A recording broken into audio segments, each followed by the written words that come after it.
I told you a story of one old man of God. They were the first evangelists that I have heard about. When they are preaching on radio, there's no television at that time. You just put your hand where they are preaching, far away, say, put your hand on your radio. As you do like this, kind of healings are taking place. People will be giving testimony and say, when you say put your hand on the radio, I put my hand on the radio, I brought the radio near my stomach, and oh my God, and they got outstanding miracles. Hey, whenever it is their time for that radio program, even unbelievers, they will stand there glued, and it was affecting the land in a very powerful manner. And I've been wanting to meet him, because I love to go and meet men that God has used. I wanted to learn something from him, but suddenly I don't hear his voice again. Suddenly the radio program cancelled. I was wondering, but one day I got a letter of invitation. Brother GBILE, you are invited to come and take a message. So, and then they put their Baba's ministry name. I said, signed by him. I said, no, if an elder is calling me, not for what I want to preach, just to see him. That's how I prepared. I thought I was going to preach to thousands of people, because these are men that moved the land, only for me to be directed. Turn here, turn here, turn here. By the time I turned, I entered into a house. It's like a parlor.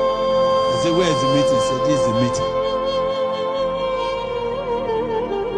I'm telling you, my brother, no matter how famous you think you are, sin will defame you. Sin will bring you to nothing. I was still confused when they led me to the man of God. He said, Brother GBILE has arrived. I prostrated as an elder, greeted him. Then he brought his hand and said, GBILE, I have been hearing about you. He invited you to come and help me, because I missed it. But much more than the meeting you are going to speak, it's not the meeting. I want to meet you so that I can tell you what happened to me, if you will be careful for it not to happen to you.